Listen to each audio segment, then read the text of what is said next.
Dan untuk mengulas lebih dalam sudah ada Kombes Pol Ibrahim Tompo, Kabid Humas Polda Sulawesi Selatan. Selamat sore, Pak Ibrahim. Halo, maaf, suaranya kecil. Ya, baik, Pak Ibrahim sudah mendengar suara kami dengan jelas? Halo. Ya, Pak Ibrahim, bagaimana? Pak Ibrahim, Pak Ibrahim, apa yang melatar belakangi anggota kepolisian mengeluarkan tembakan ke masyarakat? Ya, jadi peristiwa ini diawali dengan adanya kelompok masyarakat yang resisten terhadap upaya yang dilakukan oleh polisi yang sedang bertugas melaksanakan penyelidikan. Nah, di mana ada peristiwa sebelumnya bahwa ada pengeroyokan yang terjadi di area tersebut, sehingga anggota dengan tim turun untuk melaksanakan penyelidikan.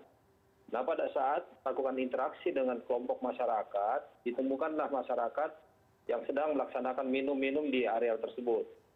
Kemudian dilakukan interaksi dan bertanya, tetapi setelah diketahui bahwa yang bersangkutan ini mempertanyakan rekannya mereka, kemudian merupakan anggota polisi, kelompok tersebut kemudian langsung melakukan penyerangan terhadap anggota ini.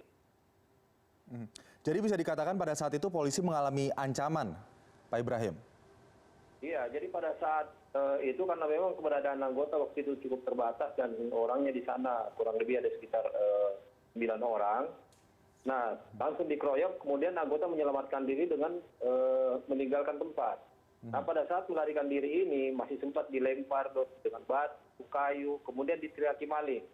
Nah, pada saat situasi ini akhirnya massa turun dengan cukup banyak, sehingga anggota saat itu tetap melakukan pengeroyokan. Nah, pada saat itu anggota berusaha memberikan tembakan peringatan, tetapi tidak dihiraukan juga oleh masyarakat, malah tetap dilakukan penyerangan dengan menggunakan batu dan kayu. Nah, pada kondisi itulah anggota melaksanakan pembelaan diri dengan mengeluarkan tembakan.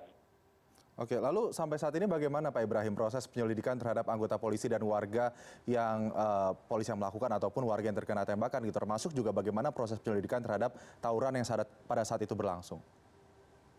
Iya, jadi kita juga turut prihatin dan belasungkawa karena dari kejadian tersebut akhirnya ada korban yang meninggal dunia. Dari kejadian tersebut memang ada 3 orang yang kena tembak.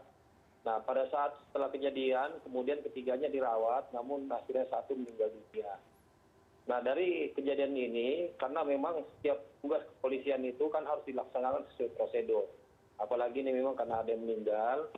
Nah, kita sudah melaksanakan pemeriksaan untuk mendudukkan fakta-fakta agar bisa dilihat sejauh mana anggota melaksanakan tugas dengan prosedural atau tidak.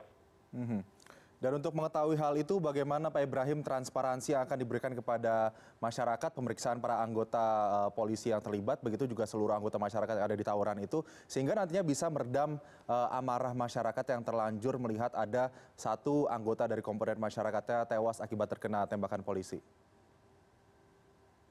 Insya Allah, ini kan memang kita berharap bahwa semua kita bisa dudukkan dengan porsi yang benar dan tepat. Apalagi dengan beberapa aturan-aturan yang ada. Walaupun anggota melaksanakan tugas dan juga memang karena membela diri, kita tetap berusaha untuk menunjukkan seobjektif mungkin. Untuk itu, Propam sudah melaksanakan pemeriksaan terhadap 16 personil yang bertugas saat itu. Kemudian kita juga berusaha untuk mengecek kebenaran penggunaan senjata yang ada di sana, sehingga pada saat bertugas itu, senjata-senjata yang digunakan saat itu sudah dilakukan penyitaan dan pemeriksaan. Nanti rencananya kita akan lakukan uji balistik, sehingga betul-betul kita bisa ketahui bahwa senjata mana yang mengeluarkan tembakan dan mengenai warga tersebut. 3 orang yang tertembak itu, apakah mereka yang menjadi bisa dikatakan biang kerok dalam kerusuhan, atau sebetulnya mereka juga hanya anggota masyarakat biasa? Nah, ini memang kita sekarang masih lakukan pendalaman. Nah, tetapi dari informasi yang ada bahwa ini warga dengan TKP yang berbeda. Jadi tempatnya agak berbeda dengan peristiwa yang sebelumnya pengeroyokan pertama ini. Oke, jadi hingga saat ini Pak Ibrahim, bagaimana kemudian polisi mengkomunikasikan hal ini kepada keluarga korban yang terkena tembakan? Ya, alhamdulillah memang peristiwa ini kemudian Pak Kapolres juga beserta Kapolsek, Babin Kaptipmas sudah berkomunikasi dengan keluarga maupun tokoh-tokoh masyarakat yang ada di area tersebut. Sehingga dengan komunikasi ini dari pihak keluarga juga sudah memaklumi kondisinya, juga dibantu oleh tokoh-tokoh masyarakat mensosialisasikan upaya-upaya objektif ke depan. Sehingga masyarakat saya rasa cukup mengerti dan insya Allah mudah-mudahan tidak ada masalah. Saya juga berusaha untuk mendudukkan dengan benar.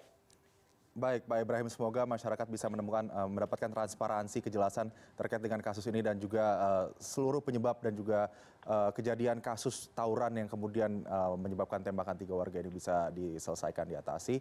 Terima kasih Kombes Pol Ibrahim Tompo, Kabid Humas Polda Sulawesi Selatan sudah bergabung bersama kami. Selamat sore.